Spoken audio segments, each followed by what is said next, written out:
विस्थापन धारा, विस्थापन धारा क्या होती है? तो इसको इंग्लिश में कहते हैं डिस्प्लेसमेंट करंट।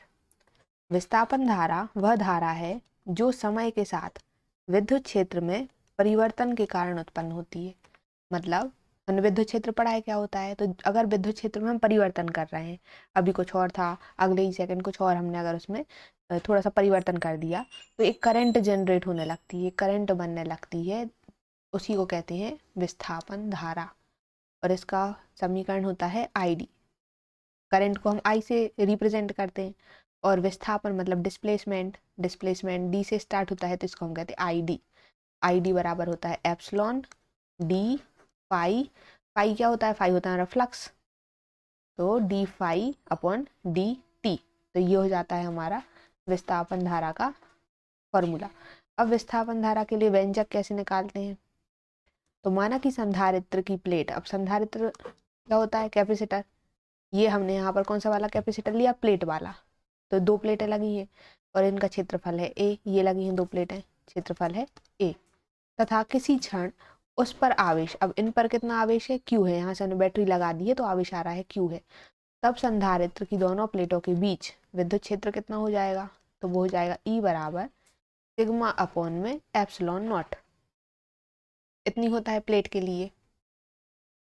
अब ये जो सिग्मा है पृष्ठीय आवेश घनत्व, पृष्ठीय आवेश घनत्व होता है, इसका फॉर्मूला ये है कि जो चार्ज है, आवेश है, बटे में क्षेत्रफल, तो Q बटे में A। और अब हम क्या करेंगे, ये जो सिग्मा है इसकी वैल्यू उठा के इसमें ई में रख देंगे, तो ई बराबर हो जाएगा ये Q बटे में A और इसका एप्सिलॉन नॉट है, तो Q बटे A एप्सिलॉन नॉट, तो ये आ जाएगा। अब यहाँ से हम अगर इस Q की वैल्यू निकाल लें, इस आवेश की वैल्यू निकाल लें, तो Q बराबर हो जाएगा एप्सिलॉन नॉट, ये साइड चला जाएगा एप्सिलॉन नॉट ई ए। अब जैसे हमने पढ़ा था ई बी ए, बी क्या था?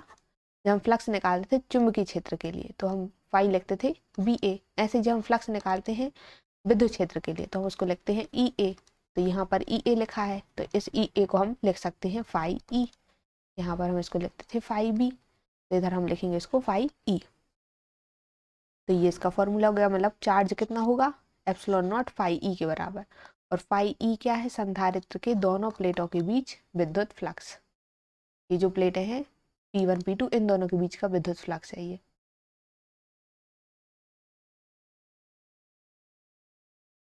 अब देखते हैं एम्पियर मैक्सवेल का परिपथीय नियम क्या होता है। तो मैक्सवेल के अनुसार चुंबकीय क्षेत्र के दो स्रोत होते हैं। कौन कौन से?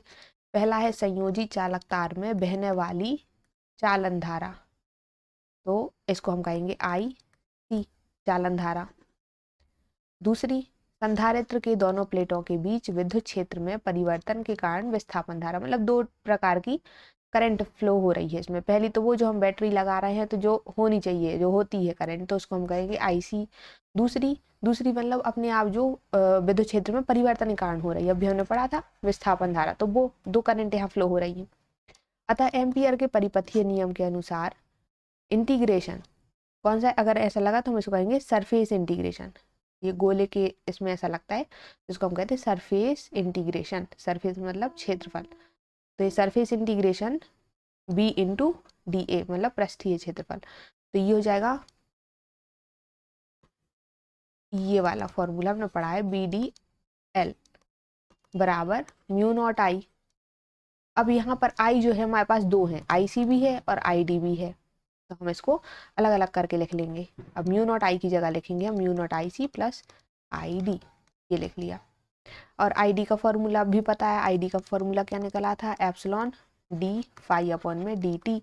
यहाँ पर इसका फॉर्मूले को रख देंगे, तो ये हो जाएगा म्यू नॉट बाहर है, आई सी रहेगा, यहाँ पर epsilon naught d phi upon में डी टी रख दिया। अब इसे कहते हैं एम्पियर मैक्सवेल का परिपथीय नियम, ये कहलाता है परिपथीय नियम। अतः संधारित्र के दोनों प्लेटों के बीच बहने वाली धारा अर्थात विस्थापन धारा डी आई डी बराबर डी फाई अपॉन में डी टी। तो आई डी कितना हो जाएगा? तो यहाँ आएगा डी क्यू अपॉन में डी टी।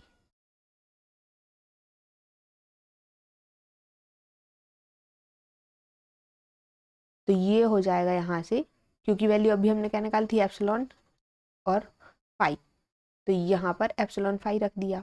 अब एप्सिलॉन जो है एप्सिलॉन बाहर आएगा।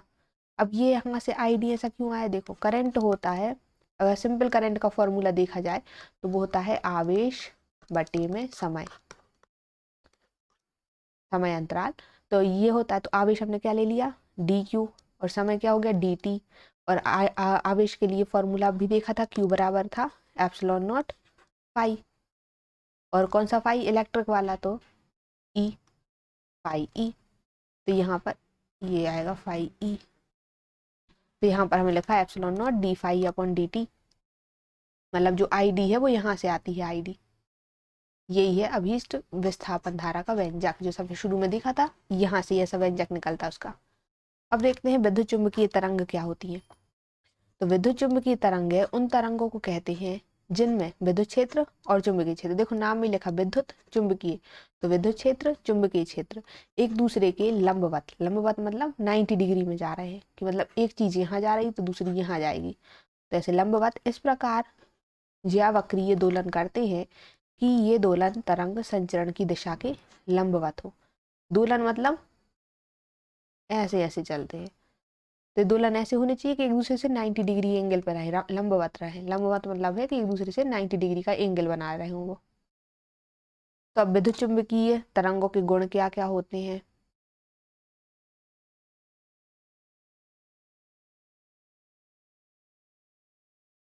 तो विद्युत चुंबकीय तरंगें दोलन आवेश और त्वरित आवेश के कारण उत्पन्न होती हैं।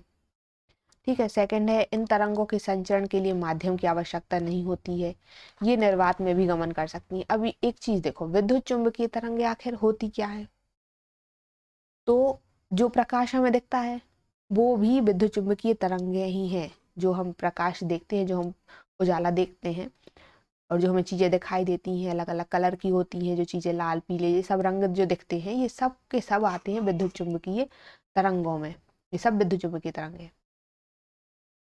तो यहाँ पर ये पूछा गया कि निर्वात में भी ये गमन करती हैं, तो मतलब इनको, अब देखो सूरज से पृथ्वी तक प्रकाश आ रहा है, तो बीच में हवा तो है नहीं, यहाँ कोई हवा नहीं है, मतलब यहाँ निर्वात है, तो वहां से ये तरंगें पृथ्वी तक आ रही हैं, तो इसका मतलब ये निर्वात में गमन करती हैं, और इनको कोई माध्यम की आवश्यकता नहीं होती। इनको ऐसी जरूरत नहीं है कि वहां हवा हो तभी हमारे पास प्रकाश आएगा, ऐसी जरूरत नहीं है। कभी जहां पर हवा नहीं है वहां पर ही प्रकाश आ सकता है। और क्या है, इन तरंगों की प्रकृति अनुप्रस्थ होती है, मतलब ये 90 डिग्री एंगल में चल रहे थे, तो इन तरंगों की अनुप्रस्थ हो जाती है। ये तरंगें विद्युत क्षेत्र और चुंबकीय क्षेत्र से विक्षेपित नहीं होती हैं, मतलब अगर हम यहाँ कोई चुंबकीय चुम्बक रख दे और या तो कोई इलेक्ट्रिक फील्ड लगा दे, तो क्या ऐसा होगा कि यहाँ से प्रकाश आ रहा है, यहाँ हमने चुम्बक रखी तो यहाँ को मुड़ गया, ऐसा तो होता नहीं है, वो तो जहाँ जा रहा चला जाएगा, उसको कोई फर्क नहीं पड़ेगा। तो ये वही कहा गया कि विद्युत क्षेत्र और चुंबकीय क्षेत्र से उसको कोई फर्क नहीं पड़ता है। और विद्युत चुंबकीय तरंगों में आवेश नहीं होता, क्योंकि इसमें कोई आवेश नहीं है, तो वही उसको खींच नहीं रहा अपनी तरफ, ऐसा कुछ भी नहीं है। ये तरंगें ध्रुवित होती हैं। ध्रुवित का मतलब है कि अब जैसे मान लो ये ऐसी तरंगें चल रही है, तो ये एक ही दिशा में चलती जाएंगी, ऐसा नहीं होगा कि यहाँ वहाँ फैल जाएं, तो ये ध्रुवित होती है, ये फैलती नहीं है यहाँ वहाँ। फिर ये तरंगें परावर्तन अपवर्तन व्यतिकरण विवर्तन ध्रुवण के, ये मतलब जितने भी तरंगों में जो गुण होते हैं इन सबको ये प्रदर्शित करती हैं। परावर्तन मतलब यहाँ से ऐसे पलट जाना किसी पृष्ठ से, अपवर्तन मतलब ये जैसे कोई कांच की प्लेट है तो उसके आर पार से ऐसे निकल जाना एंगल बना के, तो ये अपवर्तन व्यतिकरण ये सब कुछ ये प्रदर्शित करती हैं। और क्या होता है, ये तरंगे अपने साथ ऊर्जा का स्थानांतरण करती हैं, मतलब ये जो तरंगे होती हैं इनमें एनर्जी होती है, और यह विद्युत क्षेत्र और चुंबकीय क्षेत्र के समान रूप में वितरित होती है। क्योंकि देखो विद्युत चुंबकीय तरंगे नाम है, तो इसमें थोड़ी एनर्जी विद्युत में रहेगी, थोड़ी चुंबकीय में रहेगी, दोनों में समान रूप से वितरित रहेगी। ऐसी नहीं रहेगी कि विद्युत क्षेत्र ज्यादा हो जाए चुंबकीय क्षेत्र कम हो जाए, ऐसा नहीं रहेगा, दोनों बराबर रहेंगी। इन तरंगों में विद्युत क्षेत्र और चुंबकीय क्षेत्र एक दूसरे के लंबवत तलों में तथा तरंग संचरण की दिशा के लंबवत समान कला में दोलन करते हैं। मतलब इस तरह से फॉर्मूला आता है कि जो स्पीड ऑफ लाइट होती है c जो है, प्रकाश की चाल जो है, उसको हम c से लिखते हैं। तो c जो रहेगा वो E0/B0 के बराबर रहेगा। अब इसका देख लेते कि आखिर दिखती कैसी है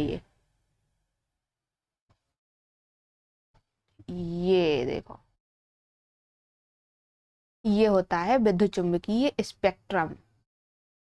स्पेक्ट्रम मतलब जो हमें लाइटें दिखती हैं वो भी इसी में आती हैं और जो रेडियो वेव देखो कौन कौन सी रहती हैं ये देख लेते हैं। तो रेडियो वेव, रेडियो जो कि हम रेडियो सुनते हैं, मोबाइल में भी रहते हैं, रेडियो रहता है, तो जो एंटीने से निकलती हैं। तो एक ये वाली, इसमें मतलब बहुत सारे टाइप की वेव रहती हैं, ठीक है। ये radio wave, microwave, infrared, visible, X ray, ultraviolet और गामा, ये सब के सब मिला के बनती हैं विद्युत चुम्बकीय तरंगें, ठीक है। ये सब की सब आ जाती हैं विद्युत चुम्बकीय तरंग के स्पेक्ट्रम में। तो इसमें सबसे बड़ी होती है रेडियो वेव, ठीक है, जो हम इसमें एंटीने वाले उसमें हम यूज करते हैं।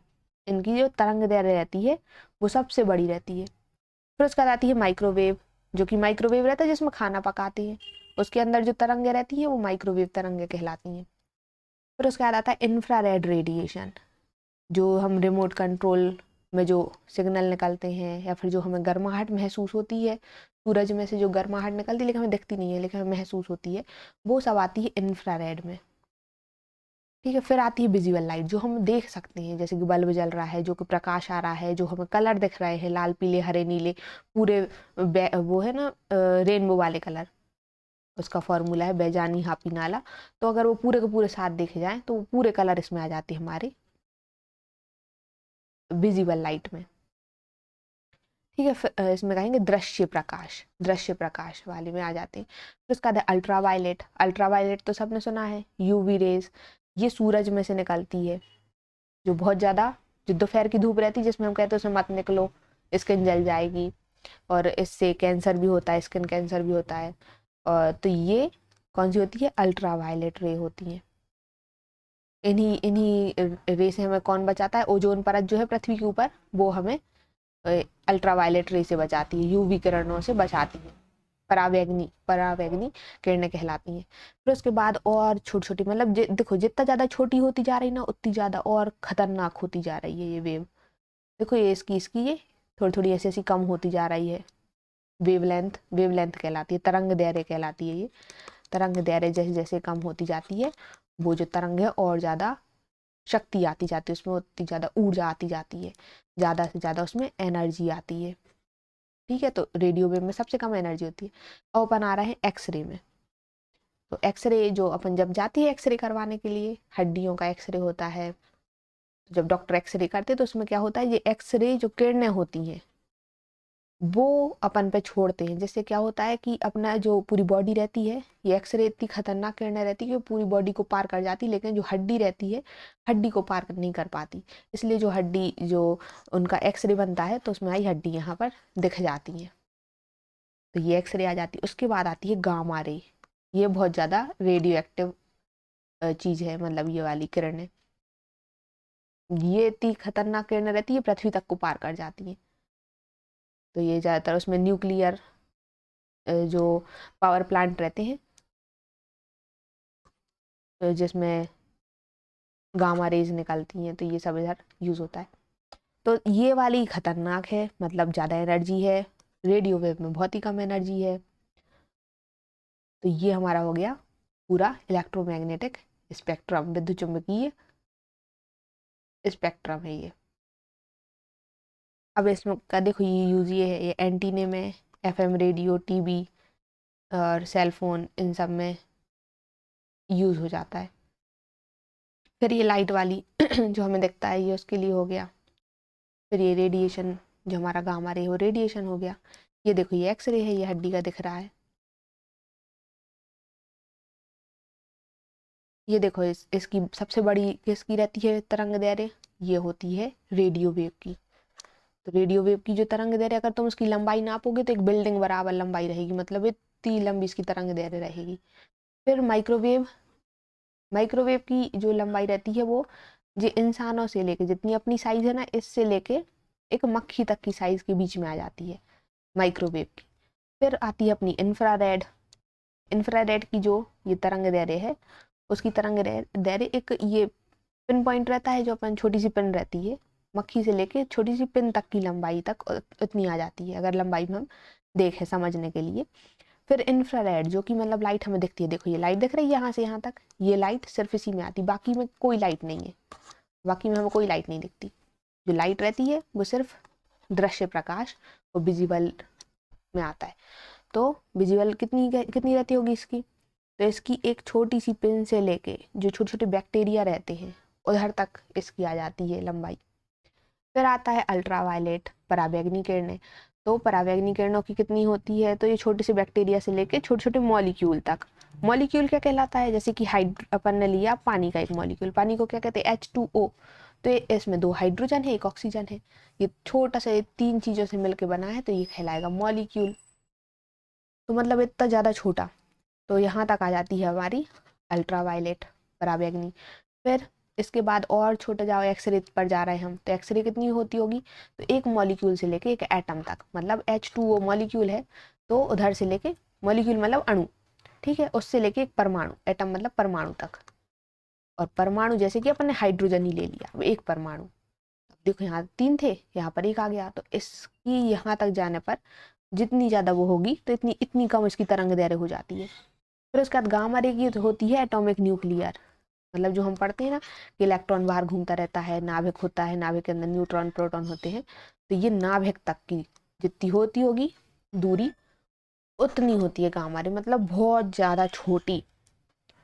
ठीक है, तो यहाँ तक तो मतलब वैसे भी हम इनमें से कुछ भी नहीं देख सकते, आंखों से हमें तो कुछ नहीं दिखेगी, बस इतना ये प्रकाश दिखेगा, तो ये प्रकाश हमें दिख रहा है बस, बाकी लेकिन उसके अलावा कुछ नहीं दिखेगा। बस ये समझने के हम समझ सकते हैं कि कितनी बड़ी और कितनी छोटी हो सकती है वो।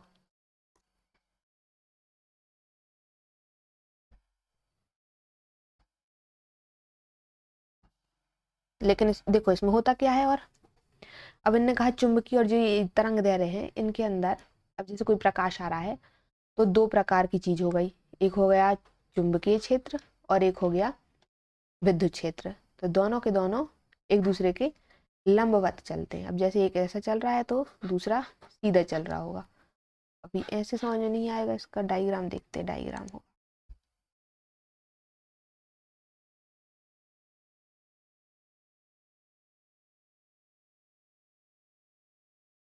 ये देखो, अगर ये मान लो ये रेड रेड वाले हमारे चुंबकीय क्षेत्र है, ठीक है, तो मतलब ऐसे ऐसे चल रहा है तिरछा, और सीधे सीधे में हमारा ये इलेक्ट्रिक क्षेत्र विद्युत क्षेत्र है, तो मतलब एक दूसरे से है तो 90 डिग्री में, लेकिन देखो चलने में एक सीधा चल रहा है, एक ऐसा तिरछा चल रहा है, दोनों में 90 डिग्री का एंगल बनता है, तो एक इलेक्ट्रिक फील्ड ऐसी चल रही है और मैग्नेटिक फील्ड मतलब चुंबकीय क्षेत्र ऐसा चल रहा है। तो जब ये दोनों ऐसे मिलकर चलते हैं तो हमें ये इलेक्ट्रोमैग्नेटिक वेव दिखती है, मतलब तरंग, विद्युत चुंबकीय तरंगें दिखती हैं। अब देखते हैं एक्सपेरिमेंट क्या क्या है। तो हर्ट्ज का प्रयोग है, ये हमने P1 P2 ऐसी प्लेटें ले ली हैं, देखते क्या कर रहे हैं ये।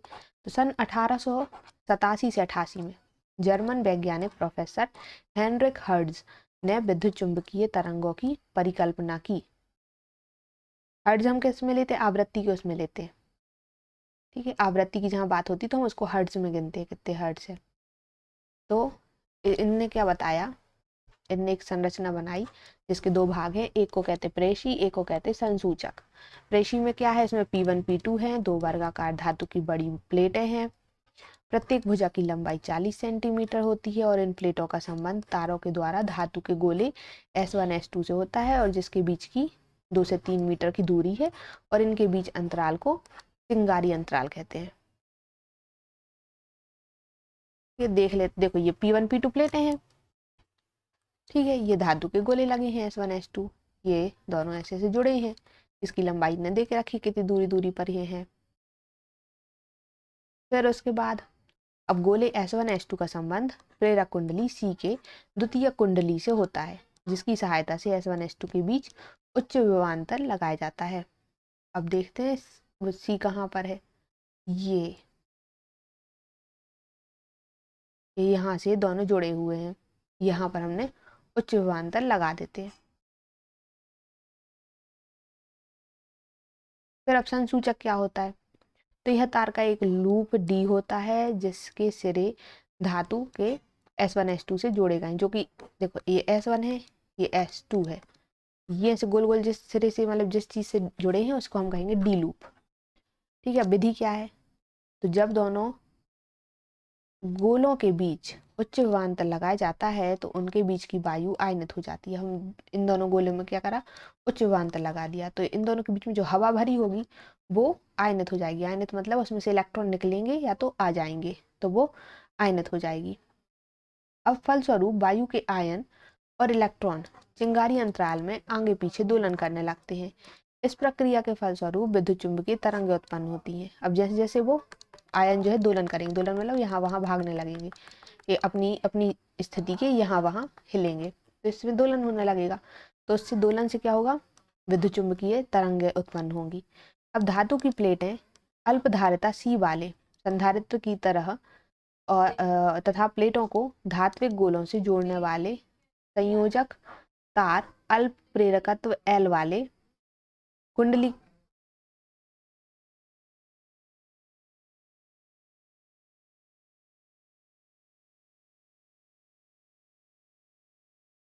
यहाँ संयोजक तार अल्प प्रेरकत्व L वाले कुंडली की तरह कार्य करते हैं।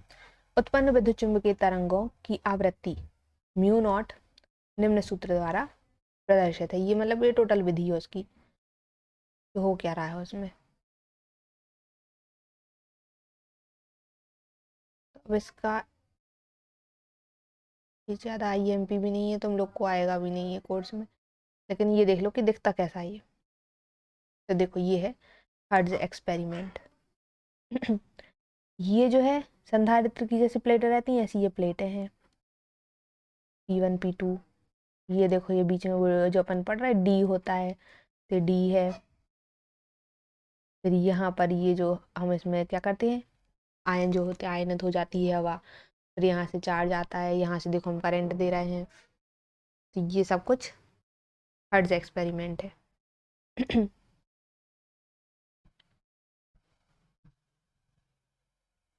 फिर ऐसे जेसी बोस ने एक एक्सपेरिमेंट दिया था सन 1894 से 99 के बीच। सर जगदीश चंद्र बोस ने कोलकाता स्थित प्रयोगशाला में विद्युत चुंबकीय तरंगों से संबंधित विभिन्न शोध कार्य किए। सन 1895 में उन्होंने स्वनिर्मित विद्युत रेडिएटर की सहायता से 5 मिलीमीटर से 25 मिलीमीटर तरंग दैर्ध्य वाली विद्युत चुंबकीय तरंगें उत्पन्न की। कितनी से कितनी, 5 मिलीमीटर से 25 मिलीमीटर तक। तथा बंगाल के तत्कालीन गवर्नर के सामने विद्युत चुंबकीय तरंगों को 20 मीटर तक प्रेषित करने तथा संसूचक से जुड़ी विद्युत घंटी को बजाने में सफलता अर्जित की। आगे चलकर विद्युत चुंबकीय तरंगों को लगभग 1.5 किलोमीटर की दूरी तक प्रेषित करने में सफल हुए, लेकिन बोस का प्रयोग केवल प्रयोगशाला तक ही सीमित रहा। मतलब इसका कोई यूज हम जिंदगी में वैसा नहीं कर पाए, जैसे कि हम कुछ ना कुछ यूज़ कर लेते, जैसे कि अगर मानो कोई रिसर्च कर रहा है आगे चल के हमने उस चीज़ से कुछ और चीज़ बना ली, तो इसमें उनका कुछ यूज़ नहीं हो पाया इस चीज़ का। फिर मार्कोनी का एक्सपेरिमेंट है एक, मार्कोनी का प्रयोग 1896 में इटली के वैज्ञानिक हैं ये मार्कोनी। इन्हें हर्ट्ज के कार्य का अनुसरण किया, जो हर्ट्ज प्रयोग पढ़ा है अपन ने उसी को और आगे बढ़ाया, और विद्युत चुंबकीय तरंगों को कई किलोमीटर की दूरी तक प्रेषित करने में सफलता प्राप्त की। विद्युत चुंबकीय तरंग मतलब जो जो प्रकाश है उसको उन्होंने और आगे तक भेजने की कोशिश करी कि वो कितनी दूर तक जा सकता है। तो उन्होंने पाया, और इससे प्रकाश नहीं, इसमें मतलब जो हमारी रेडियो वेव है वो भी आ जाती है, जो हम एंटीने से भेजते हैं आगे आगे तक, वो उसमें ये देखा कि हम उसको कितनी दूर तक भेज सकते हैं। तो उन्होंने पाया कि यदि चिंगारी अंतराल के एक सिरे को एंटीने से और दूसरे सिरे को पृथ्वी से जोड़ दिया जाए तो विद्युत चुंबकीय तरंगें कई किलोमीटर दूरी तक संचरित हो जाती हैं। अब जैसे जो हमारे मोबाइल में जो सिग्नल आते हैं, जो हम नेट चलाते हैं, वो है क्या, वो भी तो यही है, विद्युत चुंबकीय तरंगें ही तो हैं जो कि जो सिग्नल जो है हमारे तक लाती हैं। तो उसी में ये है कि कितने दूर तक जा पा रही है, सब लोग यही मिलकर यही एक्सपेरिमेंट कर रहे हैं कि कितनी दूर से दूर हम उसको भेज सकते हैं, कि अगर एक एंटीना लगा रहे हैं तो एंटीने के मतलब आसपास कितनी दूर तक वो विद्युत चुंबकीय तरंगें जा सकती हैं। तो हर्ट्ज के उपकरण में आवश्यक रूपांतरण करते हुए मार्कोनी ने सन 1899 में विद्युत चुंबकीय तरंगों की ब्रिटिश चैनल तथा सन 1901 में अटलांटिक महासागर के आर पार भेजने में सफलता प्राप्त की। मतलब इतना ज़्यादा दूर तक उन्होंने भेज दी थी ये विद्युत चुंबकीय तरंगों को। मार्कोनी का प्रयोग संचार के क्षेत्र में मील का पत्थर साबित हुआ और बेतार संचार की परिकल्पना हकीकत में परिवर्तित हो गई। मतलब बेतार मतलब हमें बिना तार के भी हम यहाँ से वहाँ सिग्नल को भेज सक रहे थे। तो ये किया था मार्कोनी ने। मार्कोनी का एक्सपेरिमेंट कैसा दिखता था? ये है मार्कोनी का एक्सपेरिमेंट।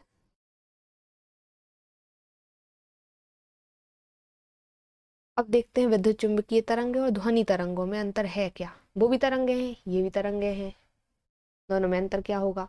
तो ये तरंगे अनुप्रस्थ होती हैं। अनुप्रस्थ मतलब ऐसी 90 डिग्री एंगल से जा रही है, ऐसी भी जा रही, ऐसी भी जा रही। ठीक है, तो ये 90 डिग्री एंगल बना के जा रही है अनुप्रस्थ तरंगे। अनुदैर्ध्य तरंगे एक ही दिशा में जा रही है, ऐसी जा रही, सिकुड़ रही है, फिर थोड़ी ऐसी ऐसी जा रही है, फिर थोड़ी फैल के जा रही है, फिर सिकुड़ जा रही है। तो ये मतलब अनुप्रस्थ तरंगे हैं। फिर सेकंड, विद्युत चुंबकीय तरंगों में तो इन तरंगों के संचरण के लिए माध्यम की आवश्यकता नहीं होती है, तो निर्वात में भी चल लेती हैं। या जब सूरज से इतनी दूर से आ रही हैं तो इनको कोई माध्यम की आवश्यकता नहीं है। लेकिन ध्वनि तरंगों को इनको माध्यम की आवश्यकता है। अगर हम स्पेस में चले जाएं ऊपर जहाँ पर हवा नहीं है तो वहाँ बोल ही नहीं सकेंगे। अगर बोलेंगे तो दूसरे के पास आवाज़ ही नहीं जा पाएगी। क्यों? क्योंकि जो हम बोल रहे हैं वो क्या है? ध्वनि तरंगे हैं, और ध्वनि तरंगों को एक से दूसरी माध्यम में मतलब एक से दूसरे स्थान तक जाने में माध्यम की आवश्यकता होती है। और माध्यम, और जैसे हम बात करते हैं तो माध्यम क्या है? वायु है।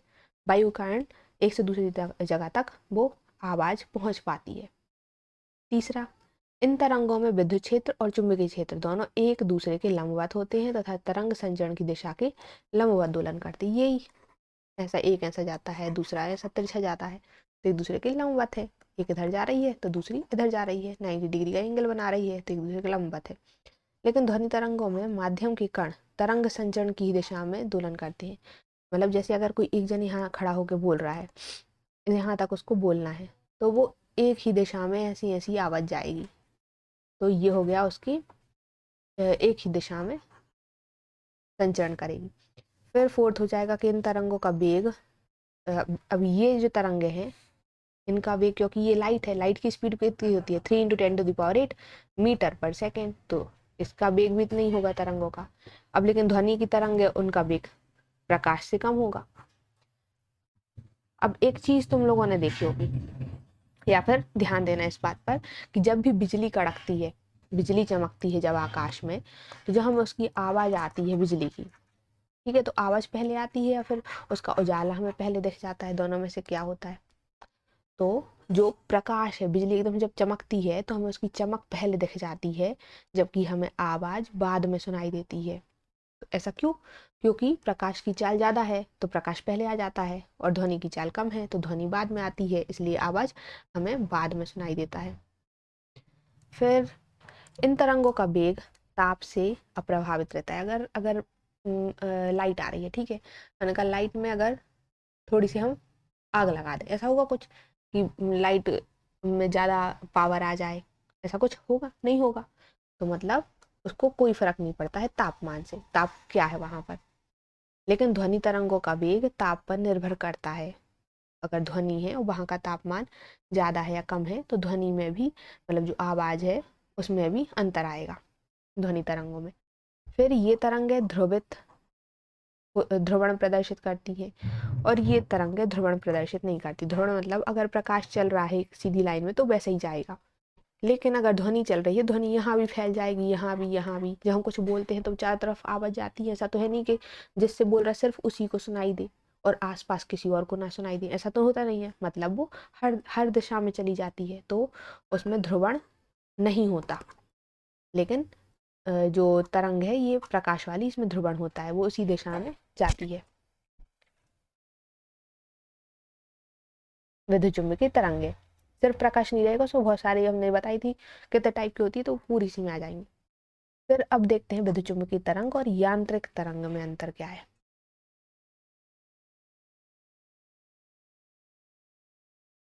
ये देखो, ये जो है ध्वनि है। तो ध्वनि वाली क्या करती है, एक ही दिशा में जाती है, हाँ कभी कम हो जाएगी, कभी ज़्यादा हो जाएगी, कभी कम हो जाएगी, कभी ज़्यादा हो जाएगी। तो ध्वनि तरंगे इस तरह से चलती हैं। अगर अब इसके वैसे अपन पार्टिकल में समझो तो जो हवा है, हवा क्या करती है, हवा ही तो है जो सिकुड़ती है, फैलती है, तो उसके कारण ध्वनि तरंगे उत्पन्न होती है। अब यहाँ बहुत दूर दूर है, ठीक है, यहाँ पर बहुत पास पास आ गई, यहाँ फिर दूर दूर हो गई, यहाँ पास पास आ गई, तो ये क्या हो रहा है, यहाँ फैल रही है, यहाँ कंप्रेस हो रही है, यहाँ दब रही है। तो ये इस ऐसे करने से आवाज़ बनाती है, यहाँ से वो आवाज़ बनती है। तो देखो ये तरंग दैर्घ्य बन जाती है, जहाँ तरंग दैर्घ्य बनती है तो हमें आवाज़ वहां से सुनाई देती है। तो ये ध्वनि तरंगे हो गई, ऐसी दिखती हैं ध्वनि तरंगे, मतलब दिखती तो नहीं है, ऐसी होती हैं। अब पढ़ते हैं यांत्रिक तरंगे क्या है और विद्युत चुम्बकीय तरंग में अंतर क्या है। तो ये अनुप्रस्थ है, ये तुम्हें पता ही है। यांत्रिक तरंगे क्या होती हैं, वो अनुप्रस्थ भी होती हैं और अनुदैर्घ्य भी, दोनों प्रकार की हो सकती है। अनुदैर्घ्य हमने देखी ली क्या होती है अभी। फिर विद्युत चुम्बकीय तरंगों में इन तरंगों के संचरण के लिए माध्यम की आवश्यकता नहीं होती, नहीं चाहिए पड़ता हमें कुछ, लेकिन इन तरंगों को भी माध्यम चाहिए पड़ता है, यांत्रिक तरंगों को माध्यम चाहिए पड़ेगा। ये तरंगें विद्युत और चुंबकीय क्षेत्र दोनों में दोलनों के कारण उत्पन्न होती हैं। और यांत्रिक तरंगे, ये तरंगे माध्यम के कणों के दोलनों से उत्पन्न होती हैं। ठीक है, फिर और क्या होगा, इन तरंगों में विद्युत और चुंबकीय क्षेत्र एक दूसरे के लंबवत होता है। और इसमें क्या होता है, इन तरंगों के माध्यम के कण तरंग संचरण की दिशा के लंबवत और तरंग संचरण की दिशा में भी, अब देखो ये अनुप्रस्थ भी है और अनुदैर्घ्य भी है, तो ये लंबवत भी होगी, साथ ही साथ उसकी दिशा में भी चल पाएगी, मतलब दोनों टाइप से हो सकती है। फिर इन तरंगों का वेग अत्यधिक होता है। अब ये तो लाइट की स्पीड है, लाइट की स्पीड से ज़्यादा किसी की स्पीड नहीं है अभी तक। तो 3 × 10⁸ मीटर पर सेकेंड सबसे ज़्यादा तेज स्पीड इसी की है। अब इससे ज़्यादा तो हो नहीं सकती। तो इन तरंगों का वेग बहुत ही कम होता है, इसके बराबर तो हो गई नहीं। तो इन तरंगों का वेग जो है, अगर 0 डिग्री सेल्सियस पर देखा जाए तो इस तरंग का वेग 332 मीटर पर सेकंड होगा। देखो बहुत ही कम है, कहाँ 332 और ये है 3 × 10⁸, मतलब 3 के बाद 8 जीरो और लगा दो। अब बताओ ये और ये कौन सा कम है, तो ये 332 कम है, ये बिल्कुल भी कम नहीं है। फिर ये तरंग ध्रुवण प्रदर्शित करती है, और ये अभी हमें ध्रुवण पढ़ा कि एक ही डायरेक्शन में जा रही। केवल अनुप्रस्थ तरंगे ध्रुवण प्रदर्शित करती है, अनुदैर्घ्य तरंगे नहीं करती। अब ये दोनों टाइप की हैं, तो इसमें अनुप्रस्थ करेगी लेकिन अनुदैर्घ्य नहीं करेगी। तो अब जैसे तुम लोग समझ सकते हो कि इसमें आ जाती है हमारी, अब जैसे कि एक एग्जाम्पल देखते हैं कि ट्रेन है।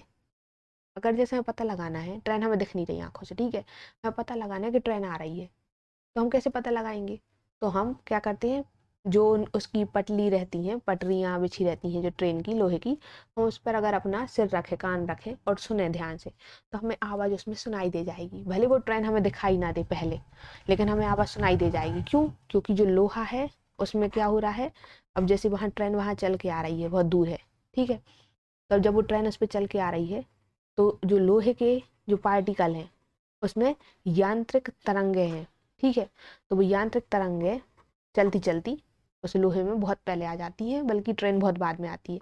तो यांत्रिक तरंगों की स्पीड से वो एकदम से वो चलती है, तो हम उसमें सुन सकते हैं, मतलब उसमें ये वाली तरंगे। अब देखो ना तो उसमें वैसा वाला माध्यम है, वायु है, ना तो प्रकाश है, तो कौन सी तरंगे हैं, तो ये यांत्रिक तरंगे हैं।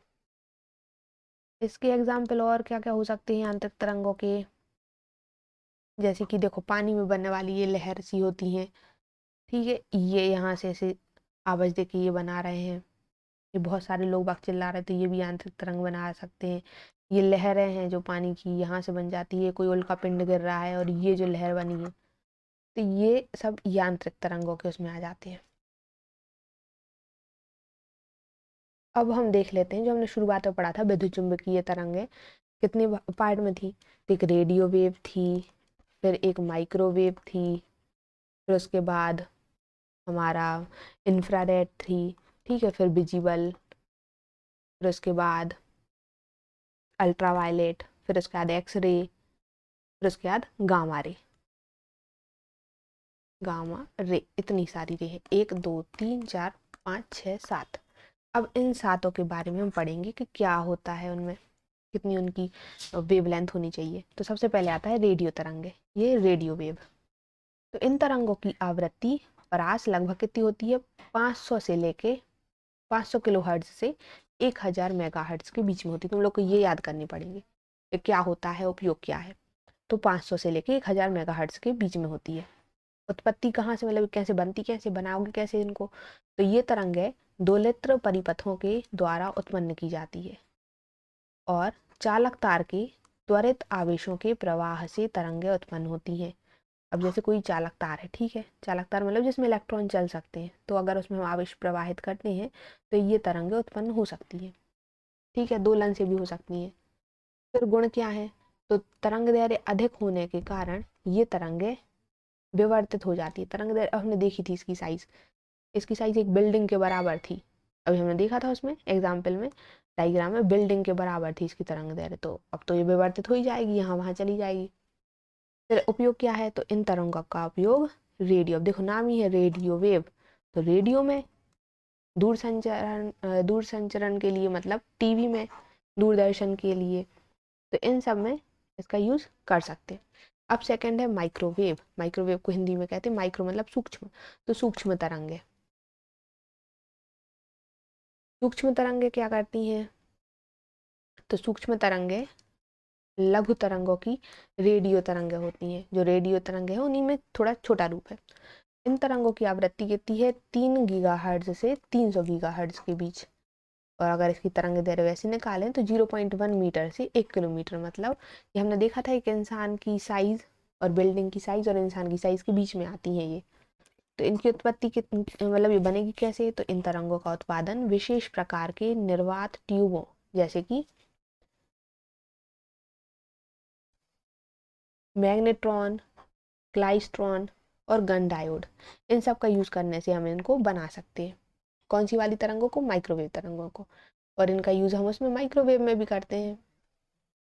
गुण क्या क्या है इन तरंगों में, तो इन तरंगों का तरंग दैर्घ्य बहुत कम है, अतः बड़े आकार के अवरोधों पर ये किरणें विवर्तित नहीं होती। अब वो बिल्डिंग बराबर थी, ये तो छोटी छोटी सी हैं, तो ये यहाँ वहां नहीं मतलब फैलेंगी, और संकीर्ण किरण के पुंज के रूप में आगे बढ़ जाती हैं। अब जितनी ज्यादा फैलेगी उतनी कम आगे बढ़ पाएगी, और जितनी कम फैलेगी, जितनी छोटी वेवलेंथ होगी, जितनी छोटी तरंग दैर्घ्य होंगी, वो उतनी ज्यादा लंबी लंबी दूरियां तय कर पाएगी।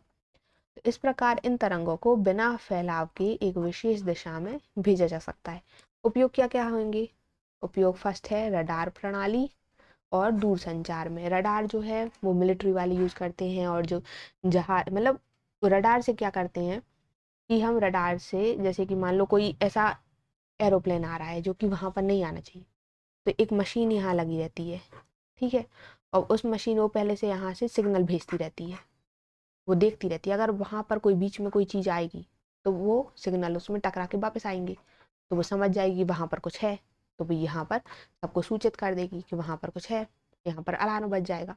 ऐसे ही पानी के लिए जो जहाज रहते हैं, ठीक है, जहाज क्या करते हैं, अब जैसे यहाँ पानी है, ठीक है, हमें पता लगाना है कि यहाँ पर कुछ पहाड़ी है, पानी के नीचे क्या है अंदर, तो हम यहाँ से सिग्नल भेजते हैं, फिर सिग्नल वो टकरा के वापस आते हैं, और वापस आते हैं तो हमें पता चल जाता है कि वो चीज़ वहाँ पर कुछ है या नहीं, तो इसको रडार कहते हैं। तो ये रडार प्रणाली, दूर संचार, इसमें हम माइक्रोवेव का यूज़ करते हैं। और माइक्रोवेव ओवन जो होता है जिसमें हम खाना पकाते हैं, उनको उसमें भी यूज़ करते हैं पदार्थों को गर्म करने के लिए, खाने वाली चीज़ों को गर्म करने के लिए। फिर तीसरी है अवरक्त किरणें, इसको हम इंग्लिश में कहते हैं इंफ्रारेड, इंफ्रारेड वेव। तो ये इसमें क्या होता है, तो इन तरंगों की आवृत्ति परास 3 × 10⁻11 हर्ट्ज से लेके 4 × 10⁻14 हर्ट्ज के बीच में होती है। और अगर हम वैसी लंबाई निकालें तो 1 मिलीमीटर से 700 नैनोमीटर। अब देखो नैनोमीटर, नैनोमीटर का मतलब होता है 10⁻⁹ मीटर, मतलब बहुत ही कम। तो इतनी मीटर तक इनकी तरंग दैर्घ्य होती है। उत्पत्ति कहाँ से होगी, बनेगी कैसे, तो ये तरंग पिंडों और अणुओं से उत्पन्न होती हैं। इन तरंगों को ऊष्मीय तरंगें भी कहते हैं। जो हमें गर्माहट महसूस होती है वो अवरक्त तरंगों से होती है, क्योंकि जब ये तरंगें पदार्थों पर आपतित होती हैं तो पदार्थों के अणु इन तरंगों को अवशोषित कर लेते हैं, जिससे उनकी गतिज ऊर्जा बढ़ जाती है और पदार्थ गर्म हो जाता है। देखो, तो गर्म हो रहा है, गर्माहट आ रही है किससे, अवरक्त तरंगों से। गुण क्या क्या है, तो ये तरंगें ऊष्मीय प्रभाव उत्पन्न करती हैं, ठीक है। सेकंड आ जाएगा तरंग दैर्घ्य अधिक होने के कारण इनका प्रकीर्णन कम हो जाए। देखो तरंग दैर्घ्य अब इसकी और भी ज़्यादा अधिक है तो प्रकीर्णन क्या हो जाएगा, कम हो जाएगा। ये बहुत ज़्यादा ऐसे छोटी छोटी हैं तो ये ज़्यादा फैलेंगी नहीं, अतः ये तरंगें अंधेरे और धुंध में भी अधिक दूरी तक गमन कर सकती हैं और ये तरंगें फोटोग्राफिक प्लेटों को प्रभावित नहीं करती। तो ये तो इसके कुछ गुण हो गए। उपयोग क्या क्या है, तो अवरक्त लैंपों का उपयोग चिकित्सा में किया जाता है। इन तरंगों का उपयोग अंधेरे धुंध में रात में फोटोग्राफी के लिए किया जाता है क्योंकि ये ज़्यादा दूर तक जा सकती हैं। और पौधे घरों में पौधों को गर्म रखने में इन तरंगों का यूज़ किया जाता है क्योंकि गर्माहट देती तो पौधों जो कि ग्रीन हाउस, पौधा घर क्या कहलाता है, ग्रीन हाउस। तो ग्रीन हाउस में इनसे हम इन तरंगों से उनको पेड़ पौधों को गर्म कर सकते हैं। और उपग्रहों में लगे अवरक्त संसूचकों का उपयोग पौधों की वृद्धि का परीक्षण करने और सैनिक उद्देश्यों के लिए भी हम इसका यूज़ कर सकते हैं। अब इंफ्रारेड तुम लोगों ने उसमें दिखाते डिस्कवरी पे कि जैसे अब रात में अगर मानो कोई जंगल में जा रहा है, ठीक है, या फिर कोई हमारे सैनिक जो हैं वो जंगल में जा रहे हैं और अब उनको रात में देखना है तो वो कैसे देखेंगे, तो इंफ्रारेड के एक चश्मे आते हैं, ठीक है। अगर उनको हम लगाते हैं तो हमें दूसरे मतलब अगर मानो कोई जानवर है तो उसमें से क्या निकलती है, हर हर जानवर जो भी है, सजीव जो भी है चीज़ें, उनके पास एक हीट रहती है, गर्माहट रहती है। तो वो उस गर्माहट को वो जो चश्मा है उधर से हमें दिख जाता है, दूरबीन टाइप का होता है, तो हमें उनकी गर्मी दिख जाती है, उसमें ऐसी इमेज दिखेगी, लाल लाल कलर के, पीले कलर के ऐसे दिखेंगे तो हम समझ जाएंगे वहां पर कुछ है। और अगर वहां पर कुछ नहीं है तो वहां तो काला काला अंधेरा दिखेगा, कुछ नहीं दिखेगा। तो ये उसके लिए सैनिक उद्देश्यों के लिए हम इसको यूज कर सकते हैं। और घरेलू विद्युत उपकरण जैसे कि टीवी सेट, वीडियो रिकॉर्डर और ये वाईफाई प्रणाली में रिमोट नियंत्रकों में अवरक्त किरणों का यूज कर सकते हैं। यहाँ आएगा वाईफाई। इसके लिए हम सबके लिए इंफ्रारेड वेव का यूज करेंगे, अवरक्त किरणों का। फिर दृश्य प्रकाश किरणें, देखो नाम से ही दिख रहा है, ऐसी किरणें जो हमें दिखती हैं। तो ऐसा प्रकाश इन तरंगों की आवृत्ति परास लगभग 4 × 10⁻14 से 7 × 10⁻14 हर्ट्ज के बीच है। मतलब ये वो प्रकाश किरणें हैं जो हमें दिखती हैं, जो कि कलर्स हमें दिखते हैं, इतने सारे कलर हैं जो हमें सब कुछ दिख रहा है दुनिया में। वो कौन सी तरंग है, वो है दृश्य प्रकाश। 700 नैनोमीटर से लेकर 400 नैनोमीटर। अब ये बताओ मैं रात में दिखता क्यों नहीं है, क्योंकि वहां दृश्य प्रकाश नहीं होता है, सूरज से वो किरणें आ ही नहीं रही हैं तो हमें दिखती नहीं है वो। फिर उत्पत्ति आखिर आती कहाँ से है, तो सूर्य दृश्य प्रकाश तरंगों का प्रमुख स्रोत है, वहीं से तो आ रही है पूरी दृश्य प्रकाश। विद्युत बल्ब से आती है, मोमबत्ती से आती है, आर्क लैंप से आती है, इनसे भी प्रकाश जो निकलता है वो दृश्य प्रकाश है। दृश्य प्रकाश उत्तेजित परमाणुओं की मूल अवस्था में लौटाने पर उत्सर्जित होता है, मतलब ये इधर से परमाणु में से भी निकलती है। फिर इनके गुण क्या क्या होते हैं, तो गुण आ जाते हैं।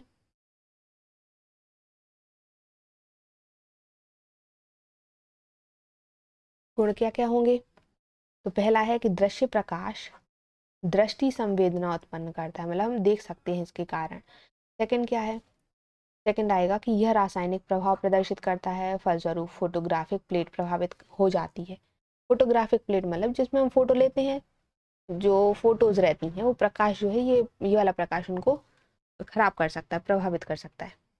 फिर दृश्य प्रकाश की सहायता से प्रकाश विद्युत प्रभाव उत्पन्न करता है।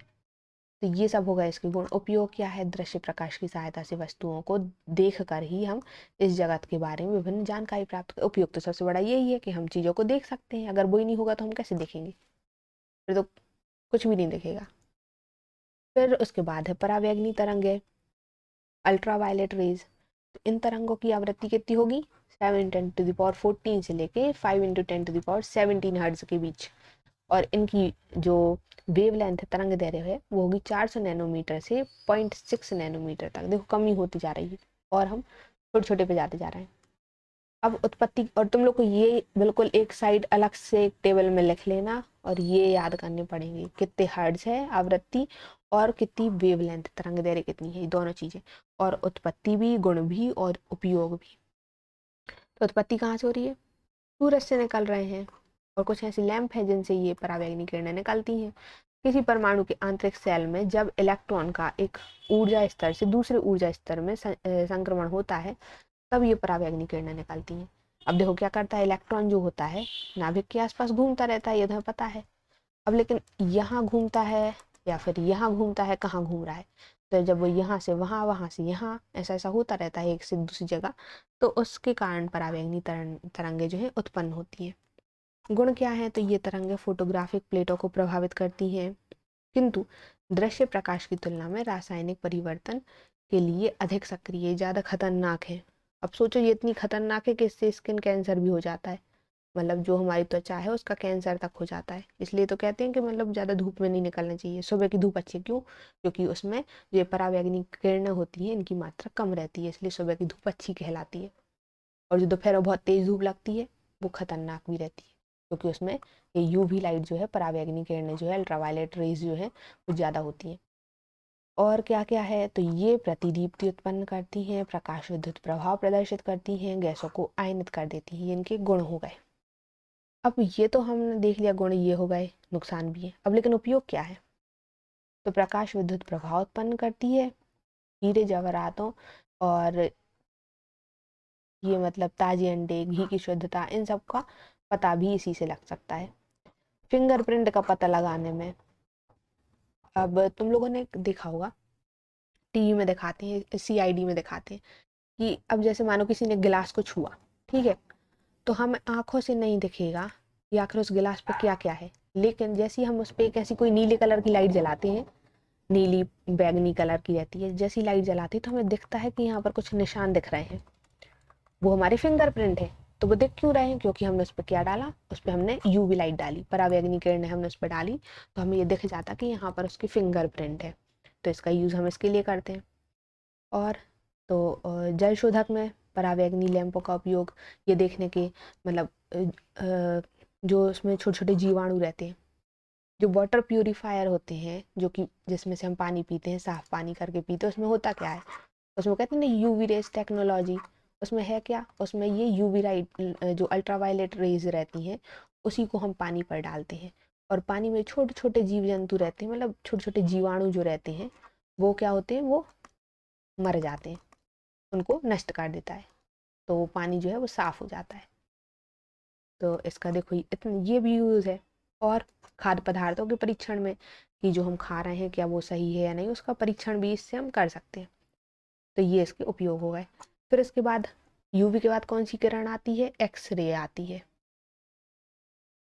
एक्सरे कहाँ से आती है, तो इन किरणों की आवृत्ति कितनी होती है, 3 × 10⁻16 से लेके 21 तक, 10 नैनोमीटर से 10⁻⁻4 नैनोमीटर तक इसकी तरंग दैर्ध्य होती है। ठीक है, तो ये तरंग दैर्ध्य हो गई, ये इसकी आवृत्ति हो गई। अब इसकी उत्पत्ति कहाँ से होती है, बनती कैसे है एक्सरे, तो धात्वीय लक्ष्य पर उच्च ऊर्जा के इलेक्ट्रॉनों की बौछार से ये किरणें निकलती हैं। किस पर, एक धातु का लक्ष्य लेते हैं, हम एक धातु की हमने प्लेट ली, उसमें बहुत तेज ऊर्जा वाले इलेक्ट्रॉन डाल देंगे तो इस धातु में से किरणें निकलेंगी, वही होती है हमारी एक्सरे। अब गुण क्या है, तो ये किरणें फोटोग्राफिक प्लेटों को प्रभावित करती हैं, गैसों को आयनित करती हैं, प्रतिदीप्ति उत्पन्न करती हैं। तो ये इनके प्रभाव हो गए, मतलब ये उनका गुण हो गए। अब अगर इसका उपयोग पूछा जाए तो उपयोग क्या है, चिकित्सा में, एक्सरे निकालने में हड्डियों का, मतलब हड्डियों का पता लगाने में कि टूटी है कि नहीं टूटी, तो ये इसका वो हो जाएगा उपयोग। ये तुम लोग इसमें लिख लेना उपयोग में कि चिकित्सा के यूज में, एक्सरे निकालने में, टूटी हड्डियों का पता लगाने में। फिर उसके बाद है हरित ग्रह प्रभाव या पौधघर प्रभाव तो ये क्या होता है, इसी को इंग्लिश में कहते हैं ग्रीन हाउस इफेक्ट। तो पृथ्वी के वायुमंडल की निचली परतों और बादलों से परावर्तित होकर अवरक्त तरंगों द्वारा, अवरक्त मतलब हमारी इंफ्रारेड तरंगे, उनके द्वारा पृथ्वी की इंफ्रारेड तरंगे क्या करती थी, गर्म करती थी किसी भी चीज को। तो अवरक्त तरंगों द्वारा पृथ्वी के वातावरण को गर्म करने, अब देखो यहाँ पर ये क्या कर रही है, पृथ्वी के वातावरण को गर्म कर रही है। तो इस क्रिया को हरित ग्रह प्रभाव या पौधघर प्रभाव कहते हैं पौधघर होता क्या है, तो खुले मैदान में पौधों को उगाने के लिए पौधघर बनाया जाता है, जिसकी दीवारें और छत कांच की बनी होती है। दिन के समय सूर्य से आने वाला प्रकाश लघु तरंग दैर्घ्य की अवरक्त तरंगें पौधघर के अंदर प्रवेश कर जाती हैं, जो कमरे के अंदर के वातावरण को गर्म करती हैं। ठीक है, मतलब जो ये लाइट है बाहर से आई, कांच की हमने बिल्डिंग बना ली थी, कांच की मतलब दीवार बना ली थी, तो ये लाइट वहां से आई और अंदर आके सब कुछ गर्म करने लगी। ठीक है, वातावरण को गर्म कर दिया। अब अंदर की गर्म पौध दीर्घ तरंग दैर्घ्य की अवरक्त किरणें उत्सर्जित करती है। अब पौध घर की दीवारें एवं छत इन तरंगों को परावर्तित कर देती है और बाहर नहीं निकलने देती। अब क्योंकि कांच की वो दीवारें बनी है तो वो जाने नहीं दे रही है, छत जाने नहीं दे रही है, दीवारें बाहर उन तरंगों को जाने नहीं दे रही है। तो फलस्वरूप क्या होगा कि रात के समय भी वातावरण में गर्मी बनी रहेगी। अब एक चीज देखो, अब मानो कि तुमने अगर घर खोल के रखा है, ठीक है, कब? ठंडियों में। ठंडियों में अब वहां से बाहर से धूप आ रही है घर में। ठीक है, ये है घर, यहाँ से खुला है, धूप आ रही है। अब हम क्या करते हैं कि हमने रात में जल्दी पूरे गेट लगा लिए, सब कुछ बंद कर लिया। तो ऐसा क्यों करा? क्योंकि ठंडी में हमें इस कमरे को और ज़्यादा गर्म रखना था। अगर मानो हम ऐसा करते कि ठीक है अब धूप भी चली गई सब, और फिर हमने उसके बाद खिड़की खोल के रख दी, गेट खोल के रख दिए, तो अब इससे क्या होगा, जो गर्माहट है इस रूम की वो बाहर चली जाएगी, कमरा ठंडा हो जाएगा। तो हम ऐसा नहीं चाहिए, तो हम क्या करेंगे, सब कुछ बंद करके रखेंगे जिससे कि वहाँ गर्मी बनी रहे। अब इसमें क्या कर रहे हैं, इनने कांच की दीवार बना दी है। अब कांच की दीवार बनाने से होगा क्या कि जो प्रकाश आ रहा है अंदर आ रहा है, लेकिन वो प्रकाश बाहर नहीं जा पा रहा है। ठीक है, ये देखो, ये पेड़ पौधे लगे हैं, ये कांच कांच की, ये कांच ही कांच लगे हैं, हर तरफ कांच की दीवार बनी है, कांच की छत बनी है। तो जो प्रकाश अंदर आ रहा है वो परावर्तित होके बाहर नहीं जा पा रहा। तो पहले दिन में तो ठीक है, आ रहा है, गर्म हो रहा है सब कुछ, लेकिन जब रात का टाइम होगा तो ये प्रकाश बाहर नहीं निकल पा रहा है, जिससे रात में भी इस पूरे रूम में गर्मी बनी रहेगी। तो इसी को हम कहते हैं ग्रीन हाउस इफेक्ट, या फिर हिंदी में हरित गृह प्रभाव। अब यही देखा जाए तो ये पृथ्वी पर भी यही होता है। पृथ्वी पर कैसे होता होगा? तो पृथ्वी क्या करती है, ये है, यहाँ से सूरज से क्या हुआ, प्रकाश आया, अब पेड़ पौधे तक आए, तो पेड़ पौधों ने तो ठीक है वापस इसको परावर्तित कर दिया। ठीक है, जमीन पे आए, जमीन ने भी इसको वापस जितना चाहिए था ले लिया, बाकी उसको परावर्तित कर दिया। अब ये होता क्या कि जब हमने कारखाने बना के रख लिए हैं, ठीक है, कारखाने बनाए, वहां से धुआं निकल रहा है, ये धुआं निकल रहा है कारखानों में से, ये निकल रहा है। तो अब ये जो धुआं है ये अपना खुद का एक बादल बना लेगा, जिसमें कौन कौन सी गैसें रहेंगी, CH4, CO2, SF6, N2O, ये सब कुछ गैसें रहेंगी। तो अब ये क्या करता है, जब यहाँ से ये प्रकाश जो है परावर्तित होकर जा रहा है, ठीक है, यहाँ बिल्डिंग से आए, यहाँ से परावर्तित होकर जा रहा है, तो वो जा ही नहीं पा रहा। तो ये क्या कर रहा है, वो कांच जैसा बिहेव कर रहा है, जो अभी हमने ग्रीन हाउस में पढ़ा कि कांच क्या कर रहा है, उसको जाने नहीं दे रहा प्रकाश को, तो ये भी वैसे ही बिहेव कर रहा है, जाने नहीं दे रहा प्रकाश को, ये वापस वहीं ला रहा है। तो ये क्या हो रहा है, ये जगह और गर्म होती जा रही है। तो ये इफेक्ट उसमें भी हो रहा था। अब यहाँ इसलिए तो पृथ्वी पर जो तापमान है, हर साल तापमान बढ़ता जा रहा है, वो इसी कारण बढ़ रहा है, क्योंकि हमने जो कारखाने बनाए हैं, पेड़ पौधे हम काटते जा रहे हैं, और हम ऐसी चीजें बनाते जा रहे हैं, जैसे प्रदूषण बहुत फैल रहा है, गाड़ियों से प्रदूषण फैलता है, कितनी सारी चीजों से प्रदूषण फैल रहा है। तो उसके कारण हो क्या रहा है कि जो जितनी हीट, मतलब जो प्रकाश है जो जाना चाहिए वो जा नहीं पा रहा है, वो यहीं पर फंसा रह जा रहा है, और वो उसकी वो गर्माहट को बढ़ाता जा रहा है पृथ्वी की। ठीक है, तो ये देखो, ये है इसका डायग्राम, ये पृथ्वी की सतह है, यहाँ से ये परावर्तित नहीं हो पा रहा है, ये सब इसका डायग्राम हो जाएगा। अब कुछ क्वेश्चन है कि रडार प्रणाली में सूक्ष्म तरंगों का उपयोग किया जाता है क्यों? माइक्रोवेव का अभी हमने देखा, रडार में माइक्रोवेव का तरंगों का यूज क्यों किया जाता है? तो सूक्ष्म तरंगों का तरंग दैर्घ्य जो है बहुत ही कम होता है, अतः ये तरंगें विवर्तित नहीं हो पाती और बिना फैलाव के संकीर्ण किरण पुंज के रूप में आगे बढ़ जाती हैं।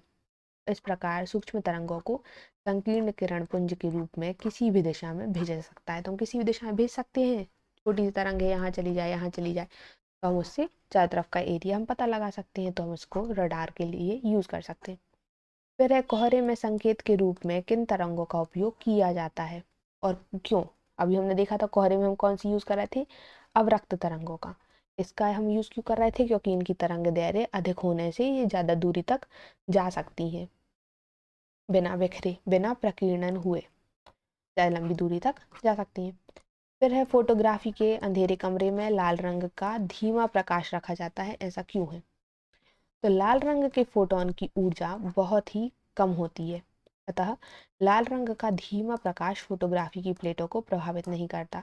अगर मान लो इसमें ज़्यादा ऊर्जा हो जाएगी, अब फोटो क्या मतलब वो वाली फोटो ये जो सिंपल फोटो हम देखते हैं, तो अगर ज़्यादा यहाँ ऊर्जा आएगी तो फोटो जो है बिगड़ जाएगी। इसलिए हम उधर पर लाल रंग का यूज़ करते हैं, जिससे कम यहाँ पर एनर्जी रहेगी तो फोटो में ज़्यादा कुछ असर नहीं पड़ पाएगा। फिर उसके बाद अगला है परावैंगनी तरंगों को उत्सर्जित करने वाले लैंपों के बल्ब क्वार्ट्ज के बनाए जाते हैं, कांच के नहीं, ऐसा क्यों? तो कांच परावैंगनी तरंगों को अवशोषित कर लेता है, क्वार्ट्ज अवशोषित नहीं करता है, अतः परावैंगनी तरंगों को उत्सर्जित करने वाले लैंपों के बल्ब क्वार्ट्ज के बनाए जाते हैं, क्योंकि वो उनको उत्सर्जित मतलब उनको अवशोषित नहीं करेगा। फिर है विद्युत स्फुलिंग के निकट ओजोन की गंध क्यों निकलती है? तो ऐसा क्यों होता है? तो वायु में उपस्थित ऑक्सीजन के कुछ भाग जो ओजोन में परिवर्तित कर देते हैं, अतः विद्युत स्फुलिंग के निकट ओजोन की गंध नहीं निकलती। तो ये हो गया। फिर है यदि पृथ्वी पर वायुमंडल नहीं होता तो उसका पृष्ठीय ताप उतना ही रहता जितना कि अभी है, अगर वायुमंडल नहीं होता तो ग्रीन हाउस प्रभाव के कारण पृथ्वी से उत्सर्जित दीर्घ तरंग दैर्ध्य की अवरक्त तरंग दैर्ध्य को वायुमंडल और बादल पृथ्वी की ओर परावर्तित करते हैं। अब देखो यहाँ से अगर कोई जा रही है वेव, तो यहाँ वायुमंडल है और बादल है, तो वापस भेज देते हैं, जिससे पृथ्वी का पृष्ठीय ताप बढ़ जाता है। इसलिए तो यहाँ की और ज़्यादा जो गर्माहट है वो बढ़ रही है, ताप जो है बढ़ रहा है। तो यदि वायुमंडल नहीं होता तो पृथ्वी से उत्सर्जित अवरक्त तरंगे आकाश में विलीन हो जाती, मतलब अगर यही नहीं है तो हटा दो ये, तो सीधा सीधा ऊपर चली जाएगी। तो यहाँ पर हमारा जो तापमान है वो कम हो जाएगा, पृथ्वी गर्म नहीं होगी, यहाँ ठंडी हो जाएगी, उल्टा हो जाएगा। फिर प्रकाश निर्वात में संचारित हो सकता है किंतु ध्वनि नहीं, ऐसा क्यों? ध्वनि को माध्यम की आवश्यकता होती है। प्रकाश विद्युत चुंबकीय तरंग है, इन तरंगों के संचरण के लिए माध्यम की आवश्यकता नहीं होती है, अतः प्रकाश निर्वात में संचरित हो सकता है। ठीक है, प्रकाश जो है, अभी हमने देखा सूरज से आ रहा है प्रकाश पृथ्वी पर, तो बीच में तो कुछ भी नहीं है, मतलब निर्वात है, तो जरूरत नहीं है। लेकिन ध्वनि एक यांत्रिक तरंग है। कौन सी तरंग है? यांत्रिक। तो यांत्रिक तरंगों के संचरण के लिए माध्यम की आवश्यकता होती है। फिर है पृथ्वी पर जीवन के अस्तित्व के लिए ओजोन परत क्यों आवश्यक है? और अभी हमने पढ़ा था ओजोन परत किस चीज़ से बचाती है हमें? अल्ट्रावायलेट रेस से, मतलब परावैंगनी तरंगों से बचाती है। अगर मानो ओजोन परत नहीं होगी और सूर्य से बहुत खतरनाक परावैंगनी तरंगे आएंगी, तो सूरज क्या करेगा? वो तरंगे क्या करेंगी? जितना भी यहाँ जीवन है सब नष्ट कर देंगी, पूरे जीव जंतु, हम पेड़ पौधे, कोई नहीं बचेगा। ठीक है, तो मनुष्य, जीव जंतु, पेड़ पौधे के लिए अत्यंत ही हानिकारक है। ओजोन परत इसके लिए अधिकांश भाग को, बहुत सारे भाग को अवशोषित कर लेती है, बहुत ही कम है जो कि यहाँ पर आ पाता है। और ये ओजोन परत है वायुमंडल के समताप मंडल में है, कहाँ? 40 किलोमीटर से 50 किलोमीटर के बीच में ये फैली हुई है। फिर है अवरक्त तरंगों के अध्ययन के लिए रॉक सॉल्ट के प्रिज्म का उपयोग किया जाता है, कांच के प्रिज्मों का नहीं। क्यों? अब भी हमने देखा था, क्योंकि कांच अवरक्त किरणों को क्या कर लेते हैं? अवशोषित कर लेते हैं, इसलिए हम इनका यूज नहीं करेंगे। अब कुछ IMP ऑब्जेक्टिव हैं जो कि इसमें से बहुत आते हैं। तो विद्युत चुम्बकीय तरंगें कैसे उत्पन्न होती हैं? त्वरित आवेशों से। निर्वात विद्युत चुम्बकीय तरंग की चाल क्या होती है? तो जो स्पीड ऑफ लाइट है, प्रकाश की चाल है, उसका फॉर्मूला है 1/√में μ0 ε0। ये बहुत आता है। कई बार ऑब्जेक्टिव में ऐसा बना के दे देते हैं कि ये है क्या, या फिर ये है, या फिर ये है, किसकी वैल्यू है C के बराबर, तो फिर तुम लोग को डाउट होगा। तो इसलिए याद कर लेना, इसकी वैल्यू होती है 1/√μ0 ε0। ये होती है C की वैल्यू, ये वाली, ये कुछ भी नहीं होगी। फिर ओजोन मंडल किस प्रकार का विकिरण अवशोषित करता है? परावैंगनी। विद्युत चुम्बकीय तरंगों की पुष्टि सर्वप्रथम किसने की थी? हर्ट्ज ने। तो फिर अपन जितनी भी तरंगे तो अपन सबको हर्ट्ज हर्ट्ज में बताते हैं। फिर दृश्य स्पेक्ट्रम का तरंग दैर्ध्य परास कितना होता है? तो 400 नैनोमीटर से 700 नैनोमीटर। विद्युत चुम्बकीय रेडियो तरंगों का उत्पादन किससे होता है, मतलब ये कहाँ से उत्पन्न होती हैं? तो विद्युत दोलित्र से। रेडियो तरंगों की खोज किसने की थी? मार्कोनी ने। ये तो सब याद करने पड़ेंगे। सबसे अधिक आवृत्ति की चुंबकीय तरंगें, सबसे अधिक अभी देखा था, सबसे ज़्यादा आवृत्ति कौन सी होगी, सबसे लास्ट वाली जो सबसे पावरफुल है वो है गामा किरणें। तो उसकी आवृत्ति सबसे ज़्यादा होगी और उसकी तरंग दैर्घ्य सबसे कम होगी। ठीक है, तो जहाँ आवृत्ति ज़्यादा वहाँ तरंग दैर्घ्य कम। और सबसे, अगर हम पूछा जाए सबसे कम आवृत्ति किसकी है, तो सबसे पहले कौन सी लिखी थी यहाँ पर जो कि बिल्डिंग बराबर थी, वो थी रेडियो वेव। तो रेडियो वेव की आवृत्ति सबसे कम होगी। और सबसे लास्ट में जो है वो है गामा, तो गामा किरणों की सबसे ज़्यादा होगी। वे तरंगे जिनकी आवृत्ति मेगाहर्ट्ज की कोटि की है कौन सी है, वो रेडियो तरंगे हैं। मेगा मतलब बड़ा, तो मेगाहर्ट्ज में कौन सी होगी, रेडियो वेव सबसे बड़ी। दृश्य प्रकाश का रंग किस पर निर्भर करता है, तो उसकी आवृत्ति पर। अगर आवृत्ति कम कर देंगे तो हम दूसरी प्रकाश वाले उसमें चले जाएंगे, और अगर ज़्यादा कर देंगे तो दूसरे में चले जाएंगे। तो ये निर्भर करती है। फिर दृश्य प्रकाश की खोज किसने की है, न्यूटन ने। गामा किरणों का स्रोत क्या है, नाभिकीय अभिक्रियाएं। फिंगरप्रिंट हेतु अपन को कौन सी चाहिए पड़ती है, परावैगनी तरंग है। विद्युत चुम्बकीय तरंग की प्रवृत्ति क्या होती है, विद्युत चुम्बकीय तरंगें कैसे चलती हैं, अनुप्रस्थ। ठीक है, अनुदैर्घ्य चलती हैं ध्वनि, और जो यांत्रिक थी वो अनुदैर्घ्य अनुप्रस्थ दोनों चल रही थी।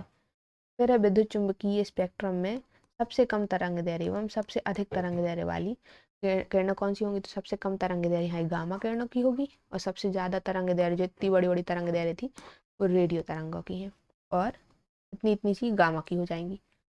फिर है गामा किरणों की खोज किसने की थी, हेनरी बेकलर ने।